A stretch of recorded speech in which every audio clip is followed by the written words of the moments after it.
Welcome to the beautiful cottage of Finuge. It's been here for 800 years and the fire is still warming the cockles of our heart.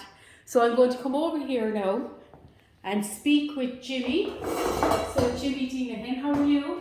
Great, Maria. Good stuff, So Jimmy, I wanted to get some of the history of this beautiful place.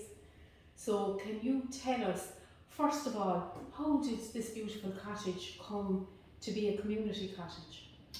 Well, the cottage is here, I would say, about 300 years. And in the first Ordnance Survey map in the early 19th century, it's featured on it. And it was one of the few houses in the village at that time. Some would say that it was a kind of a gate lodge to one of the big houses that was down on the bank of the river. How accurate that is, we don't know. But certainly anyway, it was here at the start of the 19th century, and tradition has it from the family themselves that it was here I suppose, into the early part of the 18th century. So it has spanned 18th, 19th, 20th. 20th century, amazing, and now into the 21st. So it's a very interesting house. The Heritage Council visited the place in a number of times because it had a very distinctive roof on it. Thatched roof, obviously, and quite interesting timber work. And then, of course, the craftsman that did it originally must have been a very good craftsman because there was a very high quality layer of sod on it, box sod.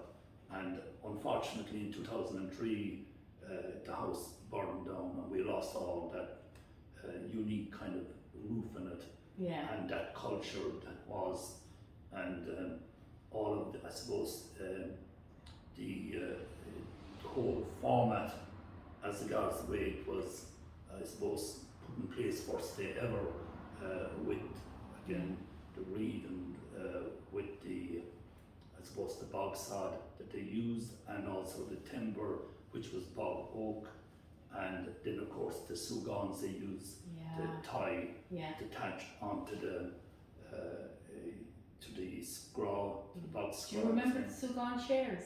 Absolutely, they had them here up to quite recently. So the house was quite unique in that sense, the roof, but luckily we were left with the walls.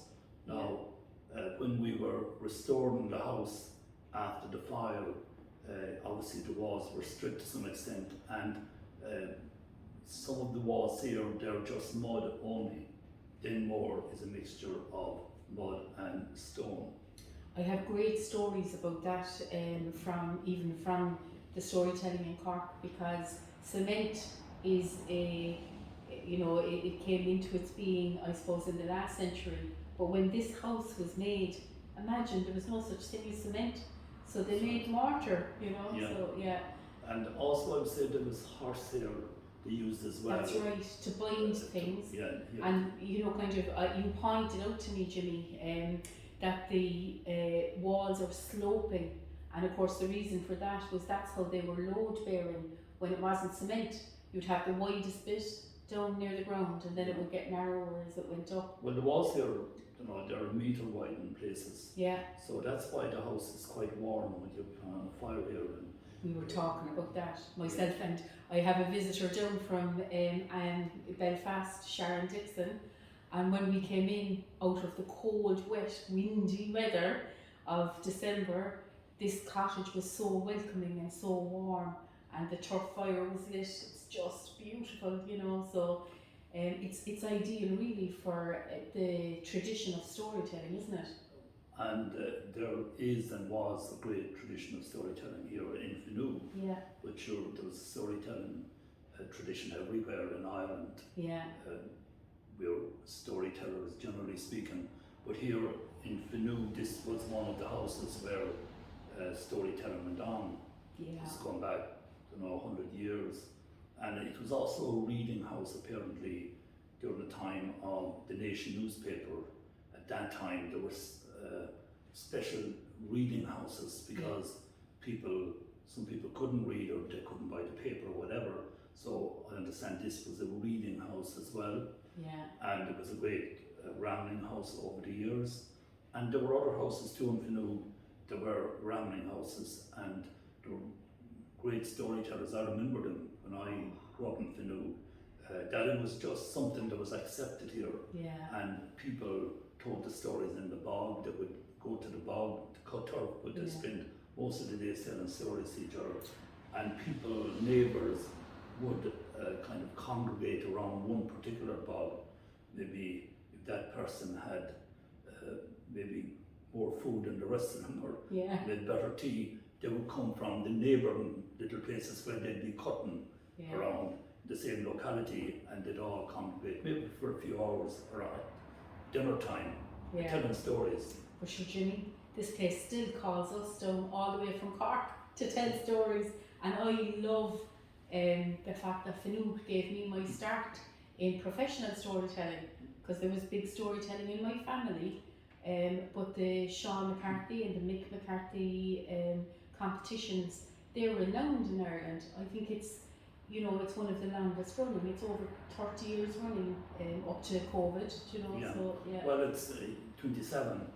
Sean McCarthy was a great ballad writer, but also he was a great storyteller. Yeah. And he died in 1990, and we felt that, you know, he was being forgotten to some extent, like most great people, and just he had done so much for the local community, and he was always available to do Santa Claus if there were visitors coming to the local pub or whatever. Sean was always there entertaining people, and at Writers Week in the Listowel, wherever Sean was, there was a crowd, and everybody wanted to know where Sean was. Of course. Because they knew there'd be fun there, and sing song and stories and so on. So when he died then, we felt that he had done so much for the place that we would put a bust if he's up there at the cross, I'm familiar with it, and then that we would have both a ballad and a storytelling event during the festival we were going to mark Sean's memory with. So then that's how it started, and over the years then it continued to thrive, and all the best storytellers, including yourself, have been here and performed here, Jimmy Deenahan's and so on. But the man that really made a major contribution to the storytelling was Kelly.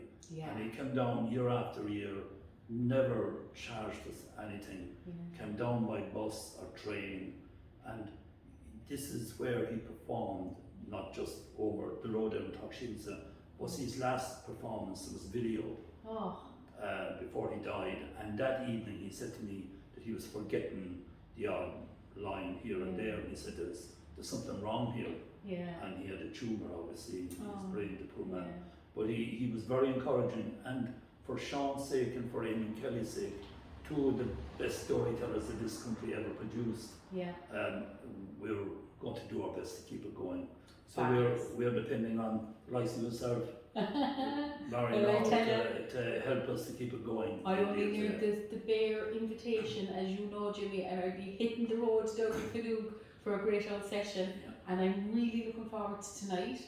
We have two musicians from Antrim coming. We might have some musicians from Kerry. We have the famous Frances Kennedy. I've been following Frances for a long number of years, so she'll be coming as well, and maybe even Sonny Egan will be coming with his box. So, well, Sonny said he would come, so brilliant. Usually when Sonny would promise you, he'd always turn up. He'd always turn up. But this place kind of brings you in anyway, you know, so I'd say this hopefully now will be the start of the post-COVID session. Yes. Well, it's there for you whenever you want to use it. Lovely. And you heard it now, folks. It's on video. But like we videoed people like Dan Keane here, who was another great storyteller, and Maureen Beasley.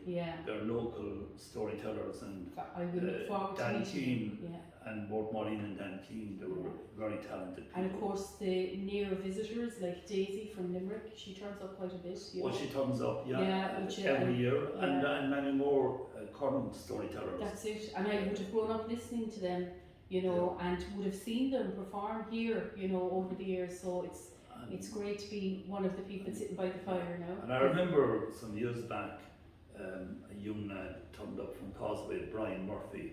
Oh yeah. Who is a very talented storyteller. Yeah. And I hope he's still continuing telling stories, because he can do Ian Kelly as good as anyone that I've heard. It. Yeah. Very talented individual, also a very good musician as well. Yeah. So I've travelled, I suppose, a bit when I was minister, and over the years I've travelled all over the country, all over the island of Ireland. And I must say the storytellers of North Kerry are quite unique. Yeah. There are two, I suppose, aspects of our tradition here: step dancing and storytelling. Yeah.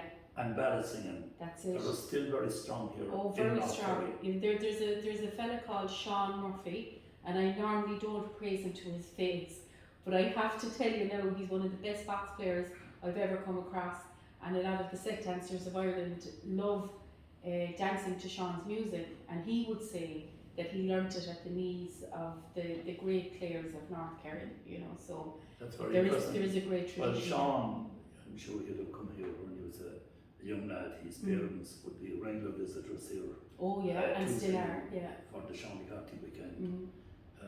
No, so I think it's work to keep it alive. There's renewed interest now in storytelling, and it's one thing that unites all the island of Ireland as well. This is storytellers. True. Yeah. It has no boundaries. That's it. We have great proof of that tonight with our visitors from Northern Ireland, from Belfast, and of course during the festival we had people from Antrim as well. And we had people from Armagh. And from Armagh. Bridget Brady was down here, and she has her own little storytelling centre up there. That's in right, Armagh, the singing house, isn't it? Yeah. Which I visited when I was a minister. That's it. A few years back. Yeah. But so there's a great revival, as I was saying, storytelling. And I suppose it would be important to say also that we have great connections with Liz Weir in the Ballyaman Barn, you know, up in Antrim. When you come out her door, Jenny, and you look left, the Mull of Kintyre is 12 miles away. Oh. And of course she's been down here telling stories. The latest I saw her was in Snee with that, you know, so that wasn't too long ago, but it all seems so far away now because it was pre-COVID. Yeah. And this is the start now of the post-COVID era of storytelling. Yeah. Thank you so much for the invitation, and I look forward to our session tonight, and you'll be able to see all of that up on our Facebook, our fantastic technology, in the coming weeks. So happy Christmas, Jim. Thank you very much. Yeah, you know, so our Nully Conna, as we say. Yeah, so, yeah. All good. Yeah, so, and we'll talk to you again soon.